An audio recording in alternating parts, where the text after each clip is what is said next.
Warren Buffett बोलते हैं कि बेंजामिन ग्राहम से मैंने बहुत कुछ सीखा, लेकिन इनके अलावा एक और इंसान है जिससे मैंने काफी कुछ सीखा था, और वो है फिलिप फिशर। अपने करियर के शुरू में तो वॉरेन बफेट ने बेंजामिन ग्राहम की फिलॉसफी से इन्वेस्ट किया, लेकिन उन्हें रियल ग्रोथ तब मिली जब फिलिप फिशर की फिलॉसफी को भी उन्होंने यूज करना स्टार्ट किया। वॉरेन बफेट ने एक शेयर होल्डर की मीटिंग में कहा था कि मैं फिलिप फिशर के काम से बहुत इंप्रेस हुआ था जब मैंने उनकी 2 बुक्स इन्वेस्टिंग के बारे में पढ़ी थी।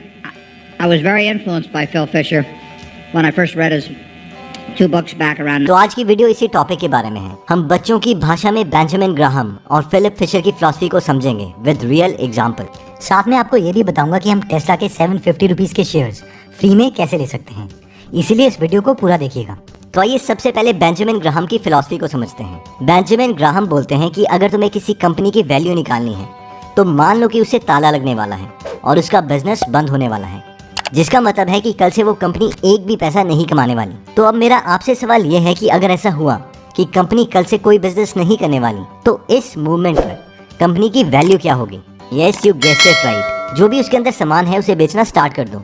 जितने भी उससे पैसे मिलेंगे उसमें से उस कंपनी का जो उधार है वो दे दो। जितने पैसे बचेंगे वही उसकी कीमत है, क्योंकि ये वही अमाउंट है जिसके लिए इन्वेस्टर श्योर हैं कि इतना तो कंपनी को बेचने पर मिल ही जाएगा। आइए एक रियल एग्जांपल लेते हैं।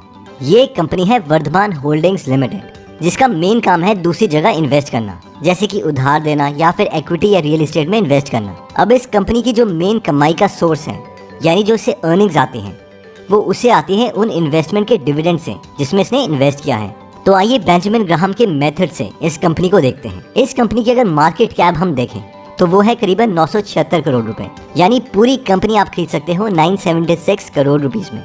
लेकिन अगर हम इसकी बैलेंस शीट में जाएं तो इसके पास रिजर्व्स ही 2700 करोड़ रुपीस के हैं और बोरोइंग्स यानी उधार 0 है। तो 2700 करोड़ की इन्वेस्टमेंट वाली कंपनी 976 करोड़ रुपीस में मिल रही है। तो ये तो बेंजामिन ग्राहम के अकॉर्डिंग बहुत सस्ते में ट्रेड हो रही है, इसे तो हमें खरीद लेना चाहिए।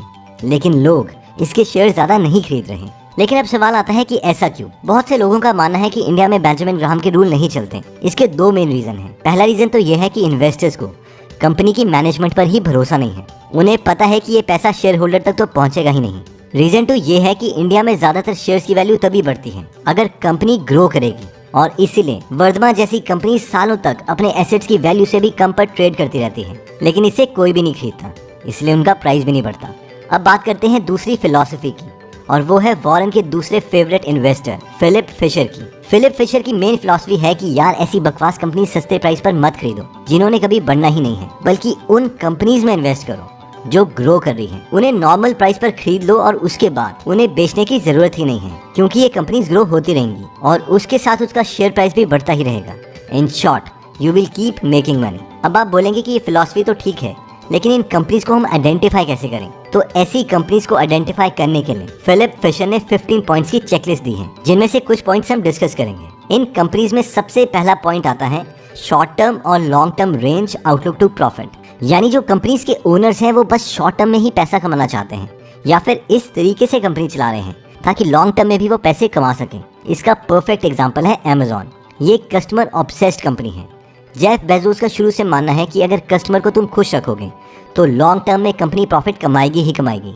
ये हम जेफ बेजोस के 1999 के इंटरव्यू से भी देख सकते हैं, जब अमेजॉन एक नॉर्मल सी कंपनी थी और जेफ बेजोस एक नॉर्मल सीईओ। जब जेफ बेजोस को एक इंटरव्यू में पूछा गया कि इन्वेस्टर्स को पता होना चाहिए कि वो किस कंपनी में इन्वेस्ट कर रहे हैं, तुम कभी कहते हो कि ये इंटरनेट कंपनी है, तो फिर ये इतनी प्रॉपर्टीज क्यों खरीद रही हैं? इस पर जेफ बेजोस ने कहा, इंटरनेट शम इंटरनेट, कुछ भी हो हम कस्टमर ऑब्सेस्ड कंपनी है, और अगर इन्वेस्टर्स लॉन्ग टर्म पर्सपेक्टिव से हमारी कंपनी में पैसे लगाएंगे तो इन्वेस्टर्स कभी भी अपने पैसे लूज नहीं करेंगे। इन शॉर्ट, इनका हमेशा लॉन्ग टर्म पर्सपेक्टिव था।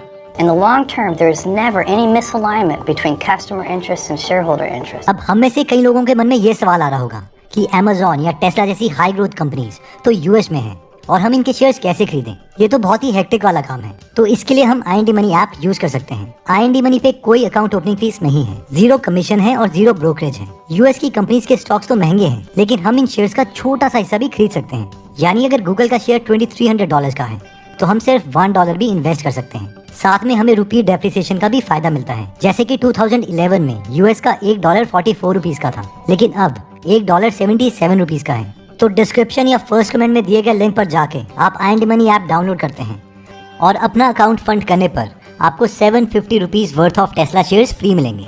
नेक्स्ट पॉइंट कहता है कि company has above average sales organization. For example Unacademy ने फाइनेंशियल ईयर 21 में 464 करोड़ रुपीस का रेवेन्यू किया था, जबकि बायजूस का रेवेन्यू 2020 में ही 2800 करोड़ रुपए का था। अब इसका एक रीजन जो लोग देते हैं वो है कि बायजूस की एग्रेसिव सेल्स टीम, यानी वो पक्का सेल्स करवाते ही करवाते हैं। एक एग्जांपल जो मेरे फ्रेंड ने दिया था इसके लिए वो था कि एक बार बायजूस की टीम के कुछ लोग उनके नेबर के घर में आए और उन्होंने उनके बच्चे से कुछ डिफिकल्ट एकेडमिक क्वेश्चंस पूछे। जब वो जवाब नहीं दे पाया तो उन सेल्स टीम ने उनके पेरेंट्स को कहा, क्या सर आप अपने बच्चे का ध्यान नहीं रखते, इसे तो कुछ भी नहीं आता, आपको इसके लिए अच्छी कोचिंग लेनी चाहिए। और ऐसा करके उन्होंने उसे सब्सक्रिप्शन बेच दी। अब ये पता नहीं कि ये कितना ट्रू है, पर यूट्यूब में इससे रिलेटेड काफ़ी वीडियोज़ हैं।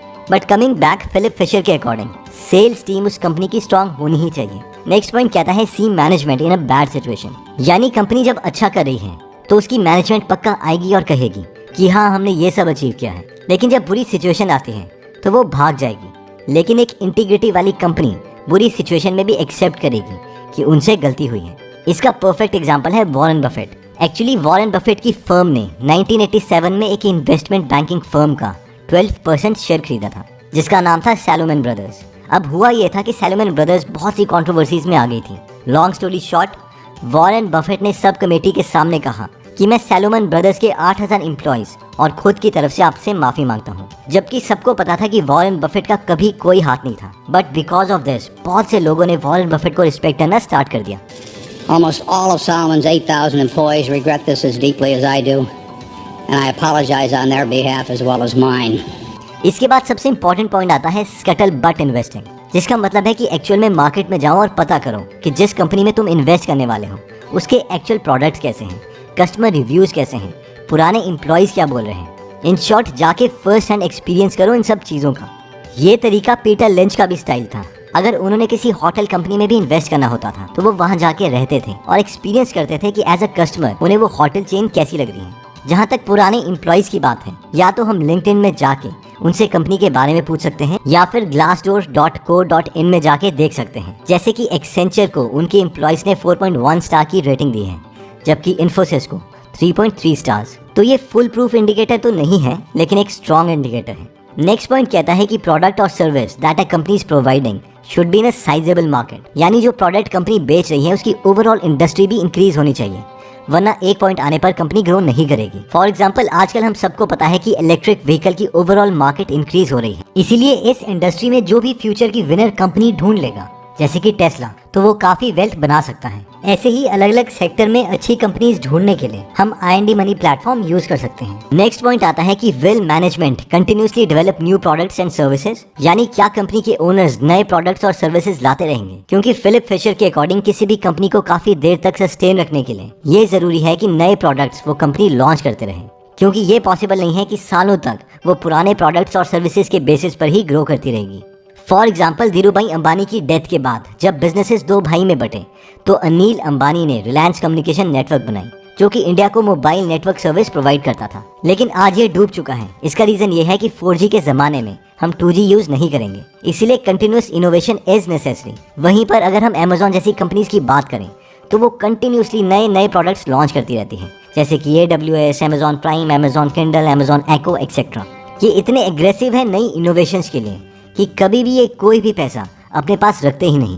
ये सारे प्रॉफिट्स नए प्रोडक्ट्स और बिजनेसेस को ग्रो करने में लगाते रहते हैं। वैसे इस रूल का एक ऑपोजिट एग्जांपल भी है और वो है कोका कोला, जो पुराने फॉर्मूले से ही ग्रो किया जा रहा है। तो दोस्तों इस वीडियो में हमने सबसे पहले बेंजामिन ग्राहम की इन्वेस्टमेंट फिलॉसफी देखी और इसमें हमने वर्धमान होल्डिंग्स लिमिटेड का भी एग्जाम्पल देखा। इसके बाद हमने फिलिप फिशर की फिलॉसफी देखी, जिसमें वो नंबर से ज़्यादा बिजनेस की क्वालिटी में ज़्यादा फोकस करते हैं।